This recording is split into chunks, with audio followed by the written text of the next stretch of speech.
techies and scientists, welcome to the channel. All right, thank you for coming in. Subscribe, like, and make sure you stay tuned for more videos coming. And this week, we're going to talk about what happened this week and what's gonna come next week for Thanksgiving. Obviously, as you can see this week, we have a fear at extreme right now at 11. I did a previous recording yesterday on Thursday, and when I was looking at the fear index, it was at 6, but now it's at 11. It's going up a little bit, but as you can see, the market is very fearful right now. It was on the extremely high and it's sliding lower and lower, and all of this is because of the volatility index is increasing. Yesterday we have around 9:30 when the market opened, it quickly shot up, and there was a quick fair value gap here in that particular area on that Wednesday the 18th. Was it on Tuesday? It was on Tuesday the 18th. There's a fair value gap that I identified during my live stream. I did mention that price will come up here and then kind of like take a pause, but what it actually did is break down lower, drop even lower, and then boom, it went up past the 25 point that I mentioned. As long as we have the VIX keep going up like this, we are always going to have our fear and greed index looking like this. It's going to be at the extreme. So what do we have this week for the academic calendar? So we have a lot of data that were delayed again. And then even though the government is open back, there has not been a lot of changes at all. So we have our employment situation. There was no spark. There was nothing at all. And yeah, it pretty much we had a lot of more price action when the market opened at 9:30, not at 8:30. And again, coming up on Friday, when I was looking at the chart here, there was nothing going on here. Let's see. I mean, I think we did get something like around noon, but it was a lot of chopping. See that part right there. Once the market opened up at 9:30, there was a lot of chopping, a lot of back and forth. I did not participate in any of that, so I pretty much stay away from the market. And yeah, it is it's like a sleeping giant here at this point. So let me take a look at this one real quick. So in the previous week for the forecast or prognostication, I did mention that price will kind of jump up a little bit, goes up.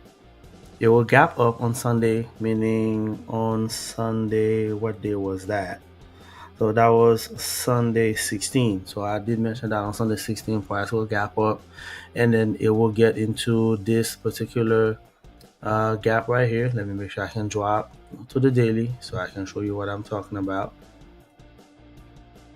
So right here, so price on the 17th kind of like open up, gap up, and I said if it's well animated, it will get into the bearish order block here on the daily, but did not get there. It lightly touched into that bearish gap here and keep on dropping, and it made one more attempt to go up, got into 50% of that entire range from October 10 all the way until October 30th, make it to that 50% and drop one more time, a little bit outside of that particular range here. And it seems like on Friday, it went a little bit lower, trying to go back up, but it did not make the muster past the half of this particular bearish order block here. So to me, what I'm seeing here, and I'm seeing a lot more weakness. I'm thinking when price open up on Sunday, we may see a slight gap up. It might open up at around 355, and I'm gonna explain a little bit why 355, and then probably try to muster the courage one more time to go higher within that small range here, on that 50% at 24,693. And if it gets well animated, it may get into that rejection block here at 962, and then probably keep going sideways for the rest of the day, for the rest of the week actually. So it seems like my forecast was actually right on here for that particular area. So we'll see if my forecast bear fruit. But again, at the end of the day, it's not about being right. It's about getting the prognostication correctly. Is to make sure that you looking at the chart, making sure that you're on the right side when the market is either sliding up or sliding down. So why do I mention 355 that I may gap up a little bit more? I mean, this is just when it comes to this, all for all the narratives, it's always trying to go up before it goes down.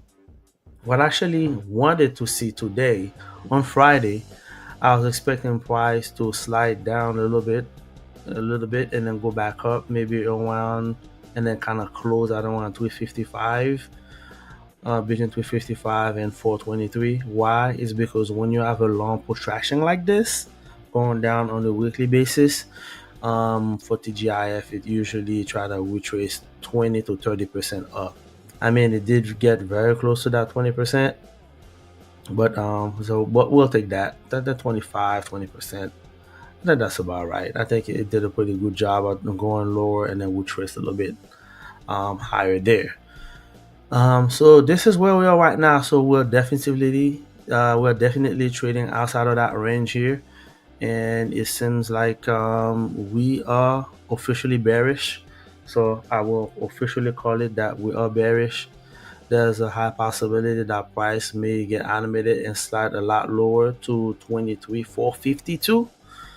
I'm not sure if it's going to do that next week because we only have 2 days next week that the market will be trading. Actually, it's 3 days. It will be Monday, Tuesday, and then Wednesday, and then there will be two holidays where there will be nothing going on. So if you don't believe me, let me make sure I can show you that on the economic calendar here. Why you want to act slow right now when I'm using this? Okay. So Thursday, November 27, Friday, November 28, there will be this going to be a holiday. The market is probably going to be in a sleepy mode, in the sleeping like a sleeping giant. I think the main thing we may have coming up next week is the consumer confidence coming in like hot around 10 a.m.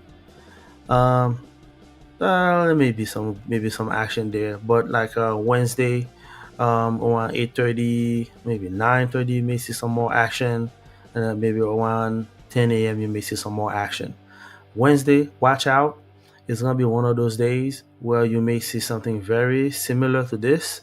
When the market opened up like around 9:30, all you see is a lot of back and forth, a lot of banging. So I'm thinking sometime between 9:30 and 10 a.m.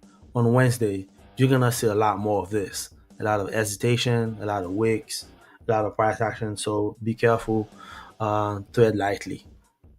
Okay, so that's what's coming up next week. Let's take a look at the seasonal tendencies to see where we are right now. We're not looking too good, so we'll definitely trade below that major low here, and it seems like we're retracing up, obviously, like it should. And like I mentioned, if it gets with animated, it will probably drop, get up to this level here, and probably drop lower. It is going in the opposite direction of what we're seeing here for the past 20 years. And again, that happens sometimes. So there are times you will see it will follow the trends, and then there are times when it's not following the trend, it's going against the trend heavily. Regardless, you need to be more flexible and adaptable with your trade.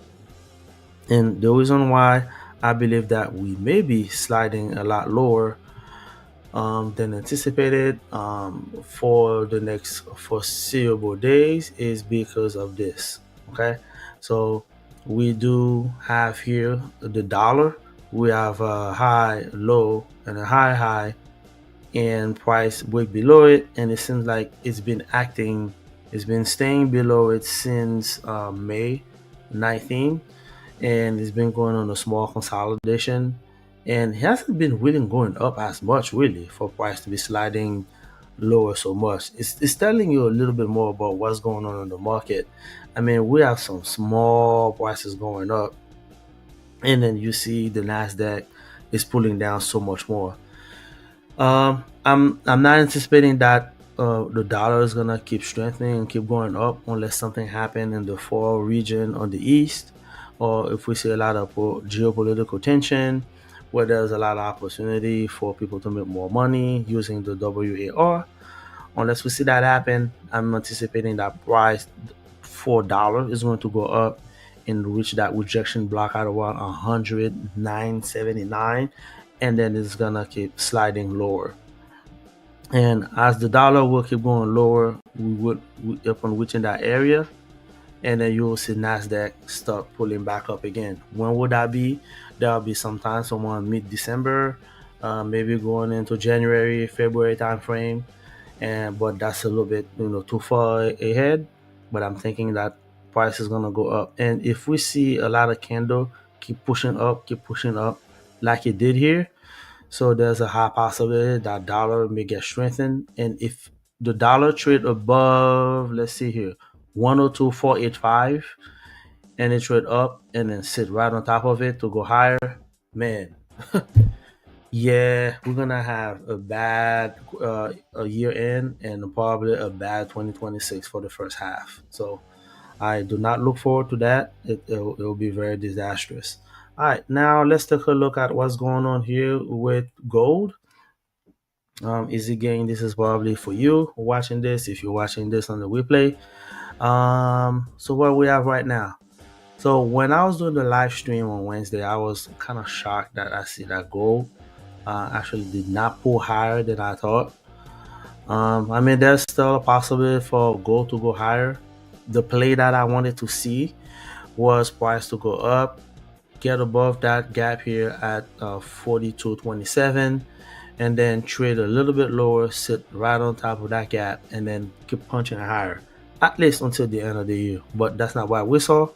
We saw that price trade into 3/4 of that gap right here, which is a breaker, and then it wicks up and then sharply drop. I mean, that sharp drop right there is a little bit eye popping. And if we keep getting similar price action like this, it's going to be problematic. So I'm anticipating there will be a little bit of a range here, and then after that range, there could be a big price action up or down. And if we more than likely, I'm anticipating maybe something a little bit lower, because the gold market is heavily manipulated. It's very hard to predict where it's going and what it's going to do. But I mean, we have all these technicals down below. It's kind of like pulling price down, and we have all this geopolitical tension and all this manipulation in the market. Makes it a little bit very hard, to navigate around gold, to get a good read there. So for next week, I don't think we have any magnificent 7 quarterly earnings. So we'll probably just have like a dividend payout, but not even really. It's gonna be a quiet market from quarterly earning perspective. Let me take a look at this quick chart here. Yeah, it's the same thing. Dollars punching out.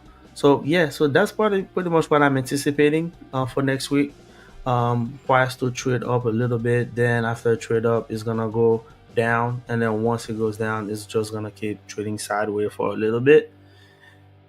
And if price gets really animated, and hopefully not, then if it gets really animated, we may get into 23,452.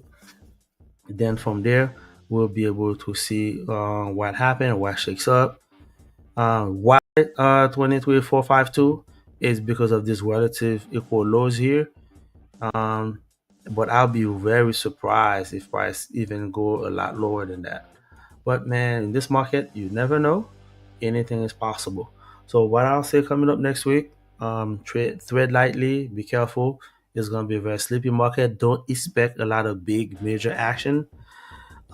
Just tread lightly, be careful.